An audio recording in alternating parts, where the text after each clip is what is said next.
Assalamualaikum students, my name is Fazza Sana and I am here for class 7 and subject is geography. जैसे कि आपको पता है कि हम प्रीवियस लेक्चर्स के अंदर अपने लेकर चल रहे हैं, चैप्टर 1 हमने कवर कर लिया है और उसके बाद अब हमारा चैप्टर 2 चल रहा है। डेन्यूडेशन हमने लास्ट लेक्चर में स्टार्ट किया था, जिसमें बेसिकली हमने डेन्यूडेशन की टाइप्स देखी थी, डेन्यूडेशन की डेफिनेशन देखी थी। ज़रा सा जल्दी से ज़रा फौरी तौर पे रिवाइज करें। डेन्यूडेशन की डेफिनेशन क्या थी? डेन्यूडेशन की डेफिनेशन थी destruction of earth upper surface and the appearance of the surface of underground area is known as denudation. कि आपकी ज़मीन की ऊपर की सतह के अंदर जो है वो कुछ इस तरह की एक्टिविटीज़ हो गई हैं, फॉर एग्ज़ाम्पल वेदरिंग, एरोजन या मास वेस्टिंग का प्रोसेस हुआ है, जिससे आपकी ज़मीन की ऊपर की सतह ख़त्म हो गई है और आपको अंडरग्राउंड एरिया शो हो रहा है, अपीयर हो रहा है, उसको हम कहते हैं डेन्यूडेशन। ठीक हो गया। अब हम डेन्यूडेशन के बाद उसकी हम टाइप्स को देख रहे थे और हमने देखा कि उसकी 3 टाइप्स हैं। One is weathering, second one is erosion and then mass wasting. सबसे पहले हम वेदरिंग को लेकर चल रहे थे और वेदरिंग की आगे जो बेसिकली आपकी सब डिवीजन्स थी उसके अंदर हम देख रहे थे द वन इज़ फिजिकल और मैकेनिकल, जिसको हम कहते हैं मैकेनिकल वेदरिंग। ऐसे ही था, ठीक है। तो उसके बाद हमने ये डिटेल में पढ़ी। अब ज़रा जल्दी से देखिए कि फिजिकल वो कौन सी थी। ये बेसिकली फिजिकल और मैकेनिकल वेदरिंग आपके ड्राई और कोल्ड एरियाज़ में होती हैं, जहाँ पे बारिश की कमी है या फिर जहाँ पर बहुत ज़्यादा स्नो होती है, वहाँ पर इस तरह की वेदरिंग होती है कि आपके जो स्टोन्स वगैरह हैं जो उसके अंदर जो है बर्फ़ जम जाती है, पानी चला जाता है, रात के अंदर उसका टेम्परेचर कम होता है, बर्फ़ बनती है तो बर्फ़ एक्सपांड होती है, जिससे क्रैक्स जो हैं वो मज़ीद इन्हांस हो जाते हैं, बड़े हो जाते हैं और वक्तन फ़वक्तन with the passage of time वो वेदरिंग बढ़ती चली जाती है और एक टाइम ऐसा आता है कि वहाँ पर कोई खला क्रिएट हो जाता है, एक स्पेस क्रिएट हो जाती है, जिसको बाद में हम देखेंगे कि क्या उसके अंदर और मज़ीद प्रोसेस होता है, वो हमारा एरोजन और मास वेस्टिंग में आ जाएगा। उसके बाद आ जाती है आपकी केमिकल वेदरिंग। ये हमने देखी कि केमिकल वेदरिंग बेसिकली क्या थी। केमिकल वेदरिंग में हमने देखा था ऑक्सीडेशन का प्रोसेस देखा था, हाइड्रोलिसिस का प्रोसेस देखा था, ठीक है। उसके बाद हमने इसके अंदर कार्बोनेशन का प्रोसेस देखा था। हाइड्रोलिसिस क्या था, ज़रा जल्दी से रिमाइंड कीजिए। हाइड्रोलिसिस वाटर के साथ जो इंटरेक्शन होता है किसी भी चीज़ का, उससे जो उसके अंदर तब्दीली आती है वो वेदरिंग होती है। उसके बाद हमने देखा था इसका ऑक्सीडेशन का प्रोसेस। ऑक्सीडेशन क्या थी? एयर के ज़रिए जो इंटरेक्शन होता है किसी भी मेटल का, एलिमेंट का, उससे जो उसके अंदर चेंज आता है और उसमें तोड़ फोड़ हो जाती है, दैट इज़ ऑक्सीडेशन प्रोसेस, जिसके ज़रिए आपकी केमिकल वेदरिंग हो जाती है। फिर कार्बोनेशन क्या था कि कुछ कैल्शियम बाइकार्बोनेट क्रिएट होता है with the interaction of water, जो कि आपका कार्बोनेशन के प्रोसेस में आता है और उससे भी वो चीज़ जो है वो वीक होकर टूट जाती है, विदर हो जाती है। यहाँ पर बेसिकली आज जो हम स्टार्ट करने लगे हैं that is third point, that's organic और बायोलॉजिकल वेदरिंग। ऑर्गेनिक और बायोलॉजिकल वेदरिंग, ये बेसिकली वेदरिंग की 3 टाइप्स हैं। आज हम वेदरिंग की 3 टाइप्स को कवर कर लेंगे। ऑर्गेनिक और बायोलॉजिकल वेदरिंग, ठीक है। अब इसको देखें। ऑर्गेनिक से ही आपको थोड़ा सा अंदाज़ा होना। ऑर्गेनिक में हम कहते हैं खालिस चीज़ कोई, यानी कि जो जिसके अंदर कोई एसच वो आपको उसको नेचुरल बेस्ड। अब नेचुरल बेस्ड में क्या होगा? ट्रीज़ आ जाती हैं, आपके एनिमल फॉसल्स आ जाते हैं, इसके अलावा बोन्स आ जाती हैं। वो सब चीज़ें जो है वो बेसिकली आपकी ऑर्गेनिक और बायोलॉजिकल वेदरिंग में शामिल होती हैं। अब कैसे होती हैं वो देखें। When the roots of trees and bushes, ये पेज नंबर 18 है बेटा, ये देखिए यहाँ पर आप 18 पेज के ऊपर आ जाइए जल्दी से, तो इसको देखते हैं। When the roots of trees and bushes reach the cracks and joints of rocks face unbearable force by their growth. As a result, rocks break down into small fragments. Biological weathering is mainly due to plants. अब वो कहता है कि दरख्तों की जो जड़ें हैं, जो उसकी नीचे ज़मीन के नीचे जड़ें फैल रही होती हैं, उनके दरमियान में जब कोई भी रुकावट पैदा होती है, मीन्स कोई स्टोन आ गया है, कोई रॉक आ गया है, तो अब जड़ तो नहीं रुकेगी ना, स्टेम थोड़ी रुक जाएगी, तो वो क्या करती है, वो कोशिश करती हैं उसके साथ ही अपने आप को बढ़ाने की। उस सूरत के अंदर रॉक्स जो हैं वो ब्रेक डाउन हो जाती हैं, जो सॉफ्ट रॉक्स होती हैं वो ब्रेक डाउन हो जाती हैं और छोटे छोटे टुकड़ों में उनकी फ्रेगमेंट्स बन जाती हैं, टुकड़े बन जाती हैं। Biological weathering is mainly due to plants, और ये जो है बायोलॉजिकल वेदरिंग जो है वो ज़्यादातर किसके थ्रू होती है, प्लांट्स के थ्रू होती है। आपको एक दरख्त नज़र आ रहा है ऊपर ज़मीन के ऊपर, वो जितना आपको ऊपर बढ़ा हुआ नज़र आ रहा होगा इतना ही वो ज़मीन के नीचे भी फैला हुआ होता है इन फॉर्म ऑफ रूट्स की फॉर्म में। तो यहाँ पर जहाँ पे उसकी रूट्स जा रही हैं वो रूट्स ने अपना रास्ता खुद निकालते जाना है, उसके रास्ते में जो आएगा वो उसको टकराते हुए तोड़ते हुए वो आगे को निकलती जाएंगी।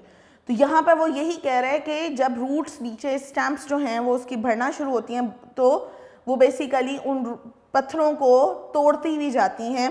फिर इसी तरह बुशेस ऊपर आ जाएं ज़मीन के ऊपर, जब उनकी झाड़ियाँ आपस में फैलने की कोशिश कर रही होती हैं तो वो बेसिकली आसपास का एरिया, आपने कभी देखा होगा कि ये पत्थर पड़ा हुआ, पत्थर के साइड से दरख्त निकल के आ गया, ठीक है। वो अब वजह क्या है कि दरख्त ने तो अपनी जगह बनानी थी, अब उसने जो साइड से उसका वो थोड़ा सा जहाँ से वो पत्थर जो है वो थोड़ा वीक था उसने उसको वेदर किया और वेदर करते हुए अपनी बाहर निकलने की जगह बना ली। अब वो उसकी जगह जो उतने एरिया के अंदर जितना भी रॉक आया होगा वो रॉक क्या हुआ होगा, with the passage of time break होता जाता होगा, छोटे छोटे टुकड़ों में वो आपको नज़र भी आएगा कि शायद आसपास वो टूट फूट भी हो गई हो। लेकिन ये वाली जो वेदरिंग है वो बेसिकली आपकी क्या कहलाती है, बायोलॉजिकल वेदरिंग, जो कि किसके थ्रू होती है, प्लांट्स के through. Different kinds of animals like rats, rabbits, insects, ants and termites make holes in the rocks at the earth surface for making their borrows. इस अब एनिमल्स के ज़रिए कैसे होती है, अब बहुत से जानवर ऐसे हैं जो ज़मीन के नीचे रहते हैं, जैसे कि बहुत से नाम इन्होंने यहाँ पे लिखे हुए हैं, rat, rabbit, insects, ants, termites, दीमक तो लकड़ी में खा जाती है। तो बेसिकली ये वो हैं एनिमल्स जो ज़मीन के नीचे होल्स के अंदर रहते हैं और उस होल को बनाने के लिए, अपने उस घर को बनाने के लिए अगर दरमियान में कोई पत्थर को रॉक आ रहा है और वो कुछ इस टाइप का है कि वो इजीली ब्रेक डाउन हो जाएगा, तो वो आहिस्ता आहिस्ता अपने टीथ के साथ, अपनी किसी भी चीज़ के साथ उसको स्क्रैच करते हुए कॉन्टीन्यूसली उसको कुतरते हुए वो अपने उसके साथ, तो वो बेसिकली वहाँ पर फ्रेगमेंट्स क्रिएट कर देंगे, उसको वेदर कर देंगे, तोड़ फोड़ कर देंगे। इससे क्या होगा, रॉक वीक हो जाएगा। By this process of making holes rocks get weaken and break down. इस प्रोसेस से भी क्या होता है कि रॉक्स जो हैं वो वीक हो जाते हैं और ब्रेक डाउन हो जाता है। In the soil at the surface of earth there are crawling insects and bacteria with these organism respire they release carbon dioxide and water in soil. अब ज़मीन के नीचे बहुत से ऐसे जानवर हैं और बैक्टीरियाज हैं जो ज़मीन के अंदर क्रॉल करते हैं। अब वो क्या करते हैं कि बेसिकली जब वो रेस्पायरेशन यानी सांस का प्रोसेस उनका होता है तो वो क्या करते हैं, कार्बन डाइऑक्साइड रिलीज करते हैं। वाटर और कार्बन डाइऑक्साइड मिलकर ज़मीन के अंदर जो एक प्रोसेस क्रिएट करता है वो भी बेसिकली रॉक्स को ब्रेक डाउन करने में काफ़ी अमल दखल शो कर रहा होता है। Decay of dead plants and animals produce low intensity carbonic acid which plays an important role in cracking and breaking of specifically limestone rocks। वो कहते हैं कि जो डिके ऑफ डेड प्लांट्स और एनिमल्स है, मीन मैंने आपको जैसे बताया कि बहुत से जो आपके दरख्त हैं, पौधे हैं, वो सूख जाते हैं, वहीं पर वो गल सड़ जाते हैं। डिके मीन्स कि वहाँ पर ही उनका ख़त्म हो जाता है सब कुछ। सेम विद एनिमल्स, अब जंगल के अंदर बहुत से जानवर हैं जो मर जाते हैं, वहीं पर उनकी बॉडीज़ जो हैं वो डिके हो जाती हैं, ख़त्म होना शुरू हो जाती हैं, आहिस्ता आहिस्ता वो उनका जो सारे के सारा वो डिकम्पोज हो जाती हैं, वहाँ पर ही उनकी बोन्स हैं वो भी ज़मीन का हिस्सा बन जाती हैं with the passage of time. तो वो कहते हैं यहाँ पर क्या होता है कि प्रोड्यूस लो इंटेंसिटी ऑफ कार्बनिक acid which plays an important role in cracking and breaking of specifically limestone rocks. ये वाला जो प्रोसेस है ये बेसिकली कार्बनिक एसिड जो है उसको क्रिएट करता है, जो कि पत्थरों को तोड़ने में बहुत ज़्यादा हेल्पफुल होता है, और ख़ास तौर पे कौन से पत्थर को, लाइमस्टोन को, ठीक है। In this way biological weathering takes place, और इस प्रोसेस के ज़रिए भी बायोलॉजिकल वेदरिंग क्रिएट होती है। Biological weathering also occurs by different human activities. Humans make artificial products by chemical method. फिर बायोलॉजिकल वेदरिंग एक और तरीका जिसमें ह्यूमन एक्टिविटीज़ शामिल हो जाती हैं, इंसान के कुछ इस तरह के हरकत व सकनात हैं, एक्टिविटीज़ हैं उसकी, जिसके ज़रिए बायोलॉजिकल वेदरिंग होती है। कैसे होती है? Human make artificial products by chemical methods. इंसान जो है वो आर्टिफिशियल प्रोडक्ट्स बनाता है। वो कैसे बनती हैं? कुछ केमिकल प्रोसेस के ज़रिए, कुछ केमिकल जो एलिमेंट्स हैं उनको आपस में जो है उनका इंटरेक्ट करके वो एक प्रोसेस बनाते हैं, उसके ज़रिए आप कुछ आर्टिफिशियल चीज़ें क्रिएट करती हैं।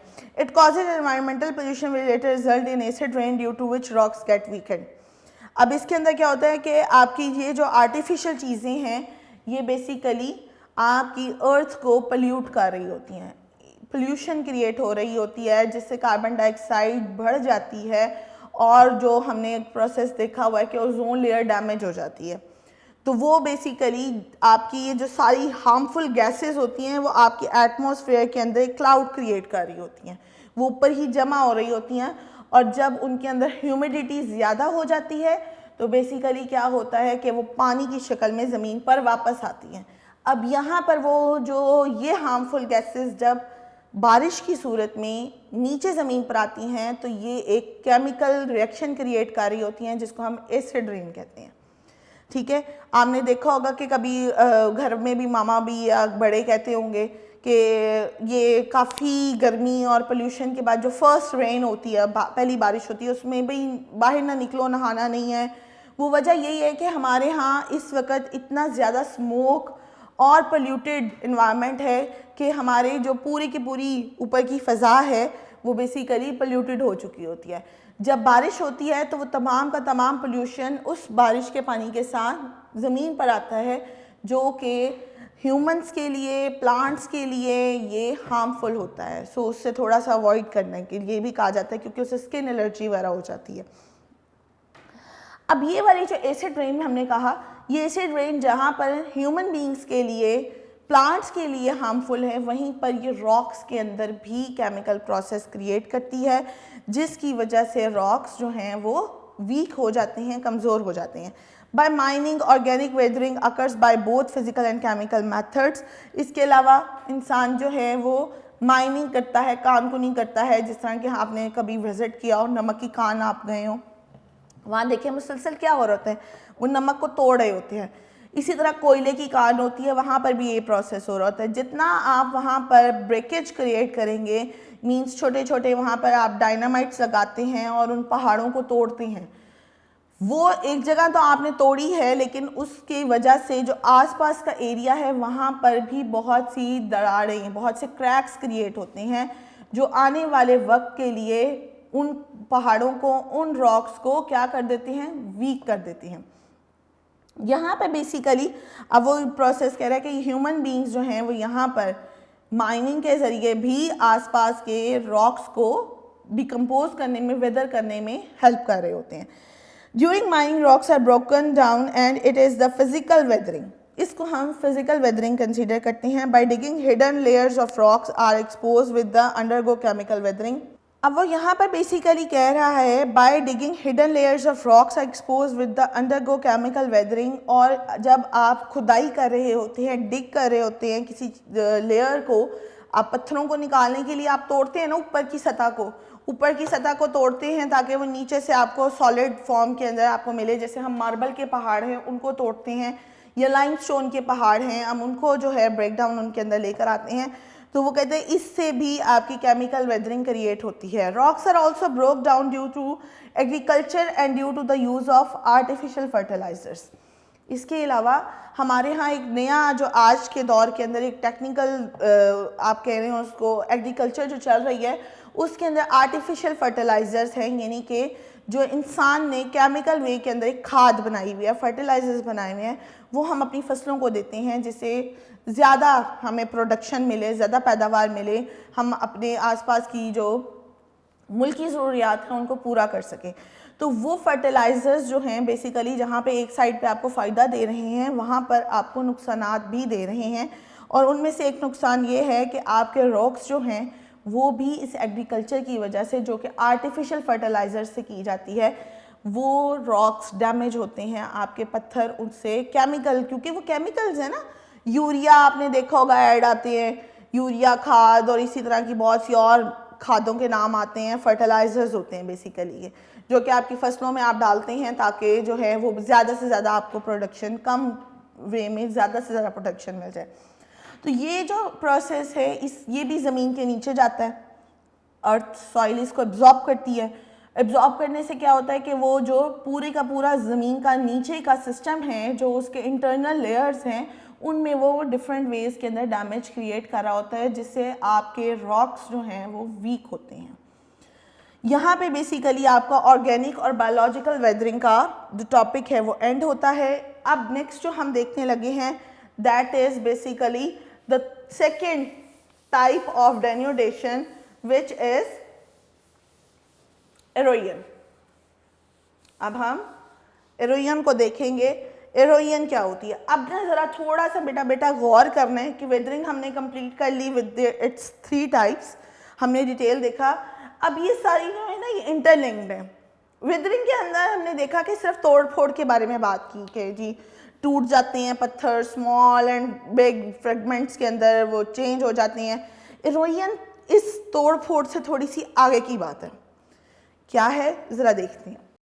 Halogen means the thinning and removal of Earth's surface is known as erosion.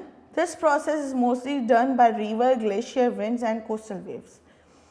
अब वो प्रोसेस जो वेदरिंग के ज़रिए हो चुका होता है, यानी कि एक चीज़ है वो टूट फूट गई है, पत्थर है वो बिखर गया, वेदर हो गया, ओके फाइन, वो तो वहीं पड़ा हुआ है। कैसे जो है वो एक जगह से दूसरी जगह जाएगा, उस प्रोसेस के अंदर एरोजन का प्रोसेस कंसिडर होता है। वो कहते हैं कि thinning and removal of earth surface is known as erosion. वो सरफेस जो कि वेदर हो गई है, आया वो किसी भी टाइप से, आपके फिज़िकल से, केमिकल वेदरिंग से या आपकी ऑर्गेनिक बायोलॉजिकल वेदरिंग से, यानी इनमें से किसी भी प्रोसेस के ज़रिए अगर आपकी ज़मीन की कोई सतह, कोई रॉक जो है वो वेदर हो गया है, थिन हो गया है, रिमूवल ऑफ अर्थ सरफेस, तो वो जो वेदर्ड मटेरियल है उसको आपने रिमूव किया। और उस रिमूव की वजह से क्या हुआ कि पहले हो सकता है वो जो सरफेस है वो कुछ इतनी थिक हो, ठीक है। अब हुआ ये कि वेदरिंग की वजह से यहाँ पे कुछ ब्रेक्स क्रिएट हो गए, ठीक है, टूट फूट गए, बारिश हुई, बारिश के पानी से ये सारे का सारा मटेरियल बह गया, मूव हो गया। तो क्या हुआ? मूव होने से क्या हुआ कि ऊपर की जो लेयर है वो बेसिकली आपकी खत्म हो गई, ठीक हो गया, रिमूव हो गई। रिमूव होने से क्या हुआ कि जो पहले लेयर यहाँ पर थी अब वो इतनी सी रह गई, थिन हो गई। Is it clear? This process is called removal. यानी कि पहले जो यहाँ पर थी बेसिकली वो ये सारी जो जगह थी वो वेदर होने से विद द वाटर के साथ वो मूव कर गई, रिमूव हो गई, और जो पीछे की लेयर थी वो थिन हो गई। This process is called halogen. अब ये किस तरह से चली गई, पानी कहाँ से आया, ठीक है, देखते हैं। पानी कैसे आया जी? रिवर्स के ज़रिए। रिवर होगा आसपास, जब दरिया तेज़ी से बहते हैं ना, ऊंचाई से जब दरिया आ रहा होता है आपके किसी माउंटेन एरिया से, तो इसकी स्पीड जो है ना वो तेज़ होती है। आपने तो यहाँ जो दरिया देखे हैं वो ऐसे है ना, बिल्कुल सीधे सीधे से, लगता ही नहीं है पानी जा रहा भी है, पानी ऐसा लगता है पानी खड़ा हुआ है।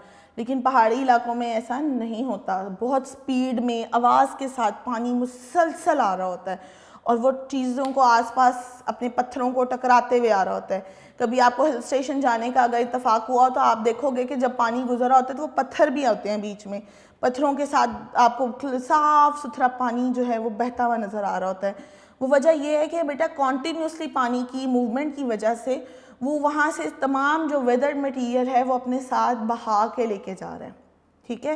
वो कॉन्टीन्यूसली जो वेदरिंग का प्रोसेस है उसके अंदर जारी है और वो एरोजन भी साथ साथ कर रहा है। मीन्स के वो अपने साथ उस वेदर मटीरियल को लेकर साथ बहता जा रहा है।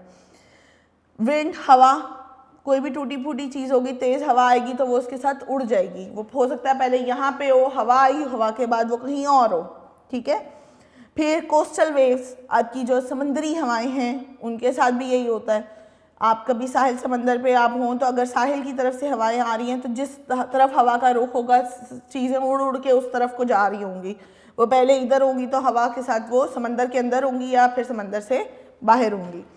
Therefore, these are known as the factors of erosion।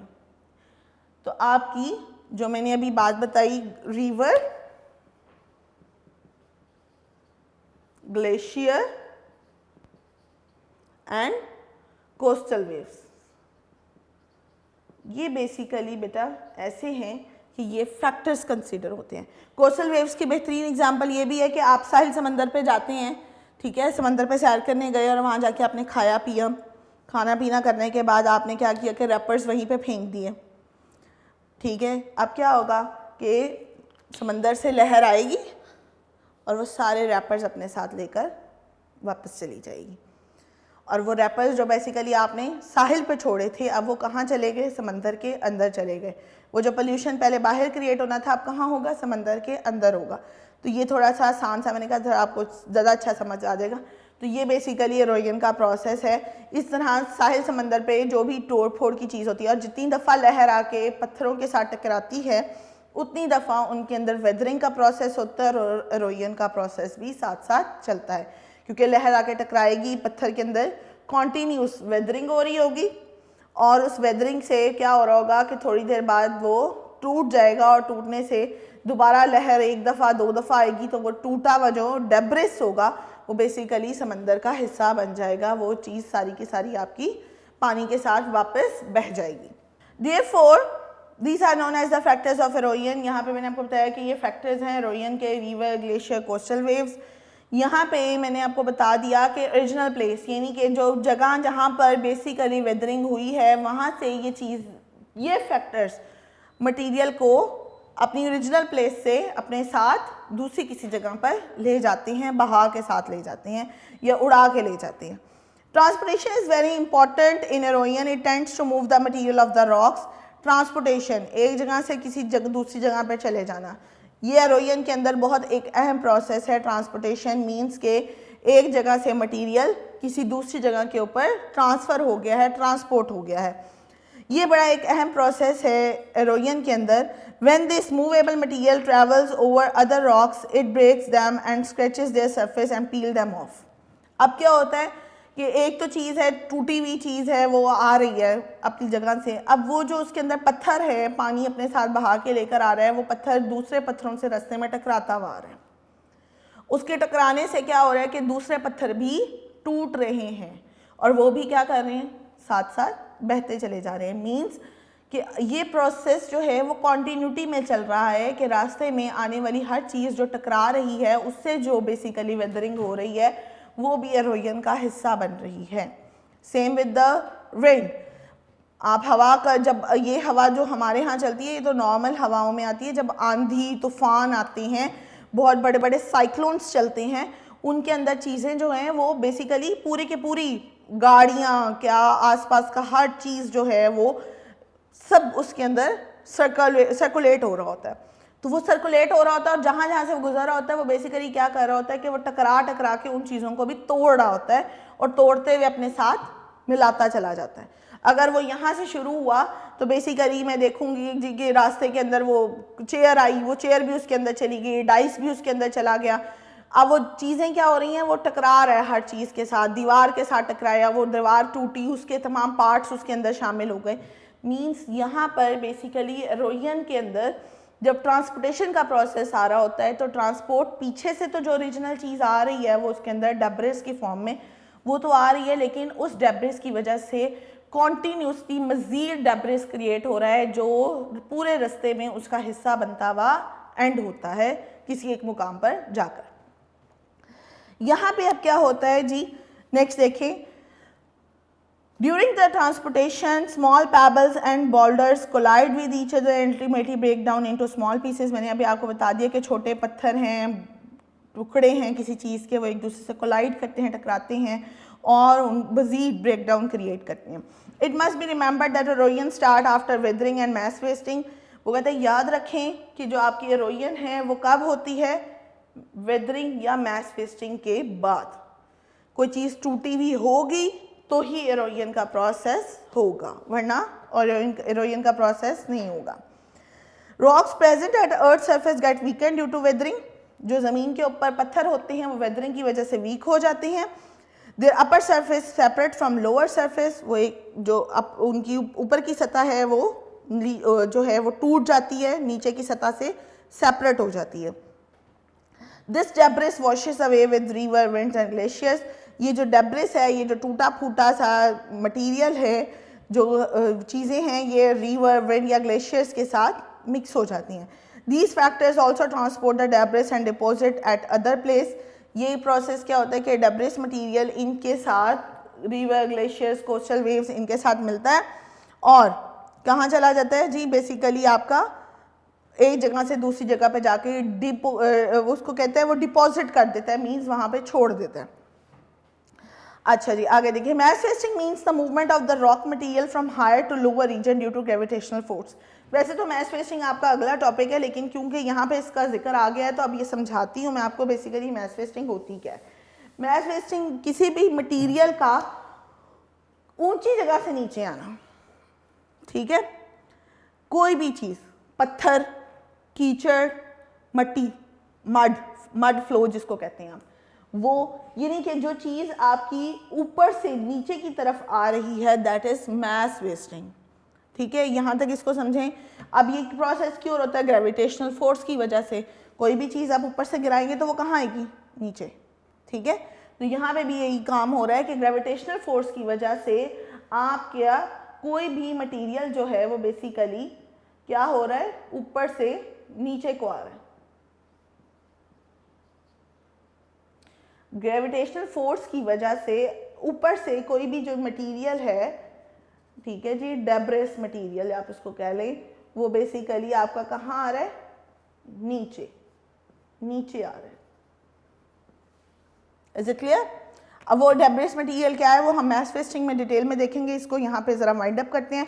Weathering is a process in which matter on earth surface becomes weak due to mass wasting, this mass moves downward. और वो कहते हैं कि जब आपकी कोई चीज़ ऊपर से नीचे आ रही है तो रास्ते में भी वो बहुत सा आपका वेदरिंग क्रिएट करती आ रही है, चीज़ों में तोड़ फोड़ कर रही है और मुसलसल ये प्रोसेस जारी है। और पहले डेब्रिस मटेरियल की ओरिजिनल प्लेस कहाँ थी? यहाँ पे, और वो ट्रांसपोर्ट होकर नीचे आ रहा है। इट मीन्स इरोजन का प्रोसेस उसके अंदर शामिल है। तो due to mass wasting this mass moves downwards. और यही मैंने आपको बताया कि मैस वेस्टिंग की वजह से जब यहाँ के पे कोई आपकी वेदरिंग क्रिएट होती है ड्यू टू वाटर, रेन और डिफरेंट ग्लेशियर्स की वजह से, तो यहाँ से मटेरियल आपका नीचे को आता है ड्यू टू ग्रेविटेशनल फोर्स। क्योंकि ओरिजिनल प्लेस उसकी ये थी, अब वो यहाँ से नीचे आ गया, इरोजन का प्रोसेस उसके अंदर शामिल हो गया। यहाँ पे आपका बेसिकली इरोजन का टॉपिक ख़त्म होता है। नेक्स्ट आपका टॉपिक है मैस वेस्टिंग का, जो कि बेसिकली हम नेक्स्ट लेक्चर के अंदर कवर करेंगे। यहाँ पे बेटा आपकी टाइप्स जो हैं वो जो हम चल रही थी, हमने वेदरिंग की टाइप्स कंप्लीट कर ली हैं, फिर हमने आगे डेन्यूडेशन की टाइप इरोजन को इन डिटेल डिस्कस कर लिया। आई होप आपको समझ आ गई होगी। इससे रिलेटेड बेटा शॉर्ट क्वेश्चंस भी आपने देखने हैं।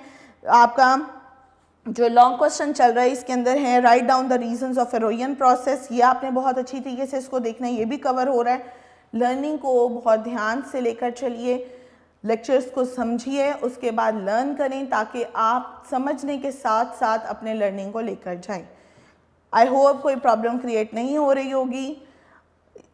अपने लेक्चर्स को प्रॉपरली सुनने के बाद इनको ऊपर जो है वो अमल करना शुरू करें और अपनी पढ़ाई पर बहुत अच्छी सी तवज्जो दें। आई होप आप लोग अपने घरों में सेफ होंगे। अपना बहुत ज़्यादा ख्याल रखें। नेक्स्ट लेक्चर में मुलाकात होती है। अल्लाह हाफ़िज़।